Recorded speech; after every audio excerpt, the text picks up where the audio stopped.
si BBM, pangag nating presidente.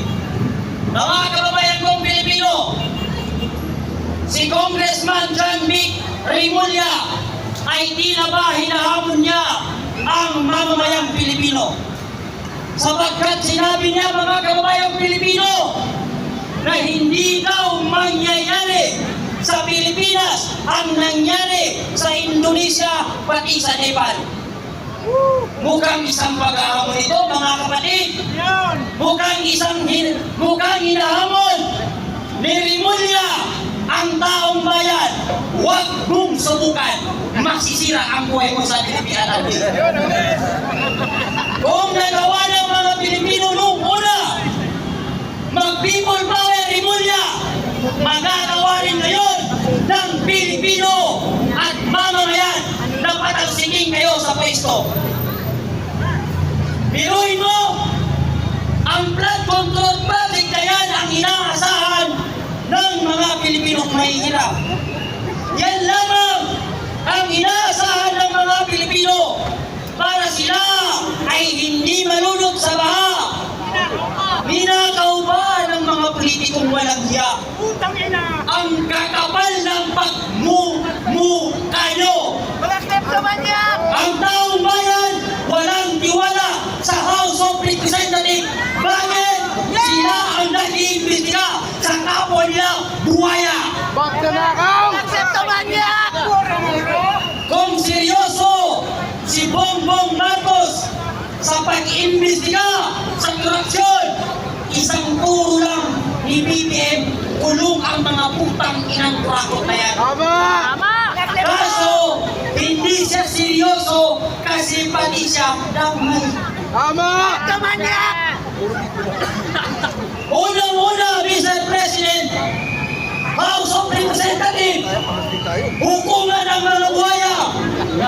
Ipatawag ninyo si Martin Romualdez na House Speaker kasi yan ang buhaya sa Pilipinas. Kung hindi kayo duwag sa House of Representatives, bakit pamilya Diskaya lang ang tinatatag ninyo?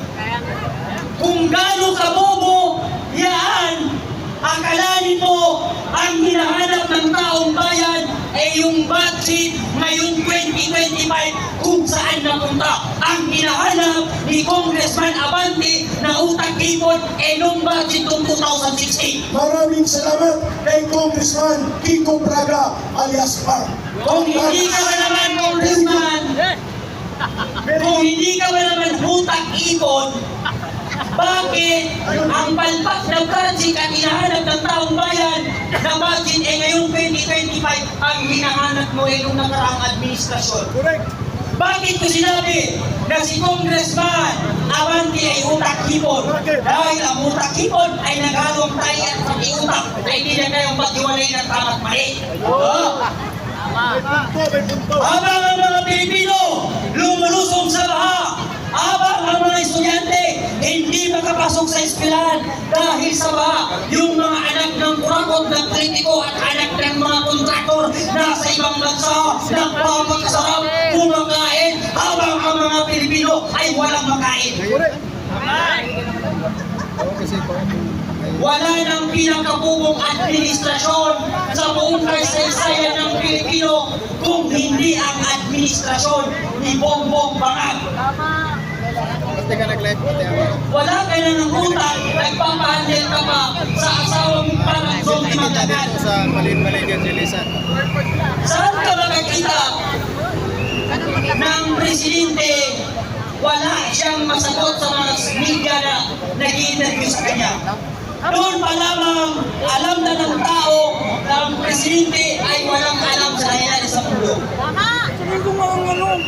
Bakit ka tumakbong presidente kung hindi ka marunong magkasulba ng problema ng bansa, Mr. President? Dapat nag-SK kanawag ka muna bago ka tumakbong presidente sapagkat hindi ka marunong magkasulba ng problema dito sa ating bansa.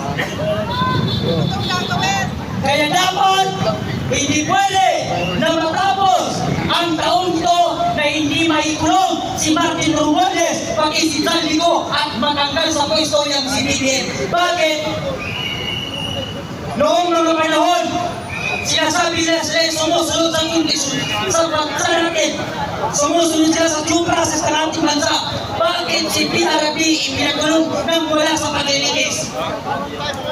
Bakit sila Pastor Apoyo si Tibuloy ibang kinakulong din? Diba? Tapos pag yung tao magnanakaw sa gobyerno, wala lang? Hindi man lang pwedeng ikulong? Pag taong mahirap nagnakaw, ikukulong, wala nang investigasyon. Napanood niyo ba yung isang lalaki natin na pumasok sa isang grocery store? Ang daming pera doon pero di piso hindi niya binawasan. Ang kinuha lang niya, isang sakong bigas.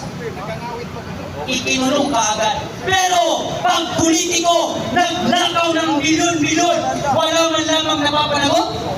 Pinagtatakpan! Yan yung dahilan kung bakit nila pinalitan ang Senate President.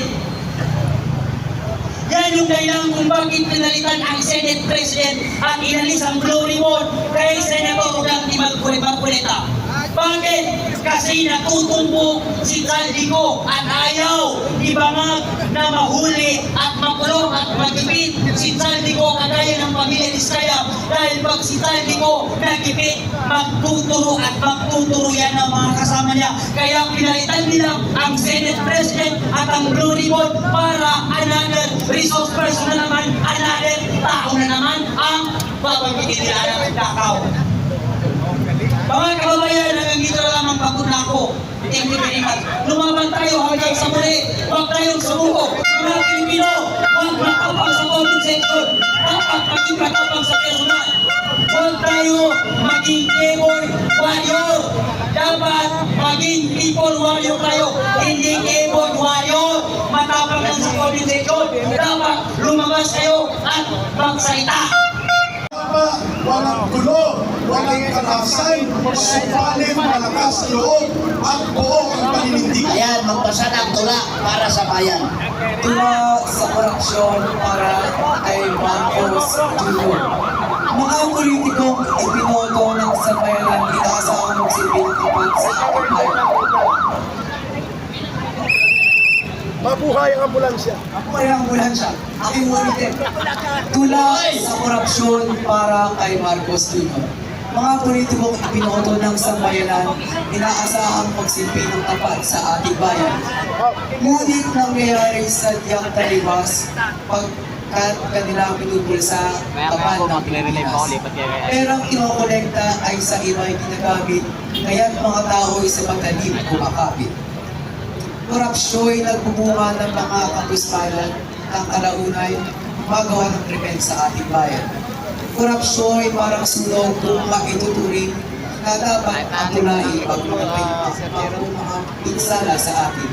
Solusyon may hindi basta-basta pagdaan ng panahon ay ating rin ito matutulong. Tayo mamamayan ay dapat ng manindigan ipaglaban ating mga karapatan. Tayo may nasa ilalim nilang lahat.